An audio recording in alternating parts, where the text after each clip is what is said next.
കഴിഞ്ഞ 10-15 വർഷങ്ങളായിട്ട് KSB നവമാധ്യമ കൂട്ടായ്മയുടെ നാമധേയത്തിലുള്ള ചാരിറ്റി പ്രവർത്തനം നടത്തി മുന്നോട്ട് പോകുന്ന ഒരു കൂട്ടായ്മയുടെ രാഷ്ട്രീയ പ്രവർത്തനത്തിൻ്റെ ഭാഗമായി കേരളത്തിൽ നടക്കുന്ന എല്ലാ ഉപതെരഞ്ഞെടുപ്പിലും എല്ലാ സ്ഥലങ്ങളിലും പോയി വീടാന്തരം കയറി വോട്ടഭ്യർത്ഥിക്കുന്ന ഒരു സമ്പ്രദായം നിലനിൽക്കെ ആ സമ്പ്രദായത്തിനനുസരിച്ച് ഇന്ന് പാലക്കാടിലെ ഈ നിയോജകമണ്ഡലത്തിലെ മൂക്കാന്തറ എന്ന് പറയുന്ന സ്ഥലത്തേക്ക് വീടാന്തരം കയറാനുള്ള പ്ലാനിങ്ങിലാണ് നമ്മൾ വന്നത്. കഴിഞ്ഞ ദിവസം നമ്മൾ കേരളത്തിലെ 14 ജില്ലകളും ഇവിടെ സംഗമിച്ചുകൊണ്ട് 114 പേര് ഇവിടെ എത്തിയിട്ടുണ്ട്. അതിൻ്റെ ഭാഗമായിട്ടാണ് ഈ വീടാന്തരം കയറിയുള്ള പ്രവർത്തനം നടത്തുന്നത്. KSB നവമാധ്യമ കൂട്ടായ്മ കഴിഞ്ഞ 16 കൊല്ലങ്ങളായിട്ട് കൂട്ടായ്മയായി നിലനിൽക്കുകയും ഇപ്പോൾ കഴിഞ്ഞ 10 വർഷങ്ങളായി വാട്സപ്പ് കൂട്ടായ്മയായി മുന്നോട്ട് പോവുകയും കഴിഞ്ഞ ഇത്രയും കാലഘട്ടത്തിൽ ഒരുപാട് തരത്തിലുള്ള പ്രവർത്തനങ്ങൾ ജീവകാരുണ്യ പ്രവർത്തനങ്ങൾ നടത്തി മുന്നോട്ട് പോവുകയാണ്.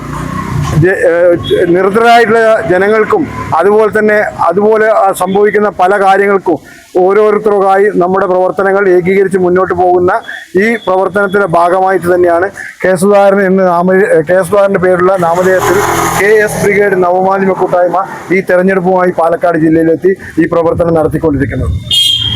കണ്ണൂർ ജില്ലയിലെ CPM-ന്റെ കിരാത അക്രമങ്ങൾക്ക് വിധേയനായ ഒരു നേതാവാണ് സുധാകരൻ. അദ്ദേഹം ഇപ്പോൾ നമ്മുടെ KPCC പ്രസിഡന്റാണ്. ആരാധ്യനായ ശ്രീ സുധാകരന്റെ ആരാധകരാണ് നമ്മളെല്ലാം. രാജ്യത്തിന്റെ വിവിധ ഭാഗങ്ങളിലുള്ള വിദേശ രാജ്യങ്ങൾ ഉൾപ്പെടെ പ്രവർത്തിക്കുന്ന ഒരു ചാരിറ്റി സംഘടനയാണ് KS ബ്രിഗേഡ് എന്ന് പറയുന്ന സംഘടന. ജില്ലയിലെ കമ്മ്യൂണിസ്റ്റ് മാർക്സിസ്റ്റ് പാർട്ടിയുടെ നിരവധി ആക്രമണങ്ങൾക്ക് വിധേയനായ ഒരു നേതാവാണ് സുധാകരൻ. ഇപ്പോൾ അദ്ദേഹം കേരളത്തിന്റെ ആരാധ്യനായ KPCC പ്രസിഡന്റാണ്. ഇന്ത്യൻ നാഷണൽ കോൺഗ്രസിന്റെ കർമ്മപരന്മാരായ കോൺഗ്രസ് പ്രവർത്തകർ സുധാകരനെ അങ്ങേയറ്റം സ്നേഹിക്കുന്നു. അദ്ദേഹത്തിന്റെ നാമധേയത്തിൽ ചാരിറ്റി പ്രവർത്തനങ്ങൾ നടത്തുന്നതിനു വേണ്ടിയും ഇലക്ഷൻ പ്രവർത്തനങ്ങൾ നടത്തുന്നതിനു വേണ്ടി രൂപീകരിച്ച ഒരു സംഘടനയാണ് KS ബ്രിഗേഡ് നവമാധ്യമ കൂട്ടായ്മ. 19 രാജ്യങ്ങളിലെ പ്രവാസി കൂട്ടായ്മയാണ് ഇതിന് നേതൃത്വം നൽകുന്നത്. ശ്രീ അജിത് കുമാർ ദുബായിൽ നിന്നാണ് ഇതിന്റെ നിയന്ത്രണങ്ങളെല്ലാം ചെയ്യുന്നത്. ഇദ്ദേഹം ഇലക്ഷൻ മുന്നിൽ കണ്ടുകൊണ്ട് നാട്ടിലെത്തി പ്രവാസികളെ സംഘടിപ്പിച്ചുകൊണ്ട് ഇവിടെ വന്ന് പ്രവർത്തനത്തിൽ ഏർപ്പെടുകയാണ്. ഞങ്ങൾ തൃക്കാക്കര പ്രവർത്തിച്ചിട്ടുണ്ട്. ബൈ ഇലക്ഷൻ വരുന്ന എല്ലാ സ്ഥലങ്ങളിലും ഞങ്ങൾ പ്രവർത്തിക്കാറുണ്ട്. ഇലക്ഷൻ രംഗത്തും ഞങ്ങൾ പ്രവർത്തിക്കാറുണ്ട്.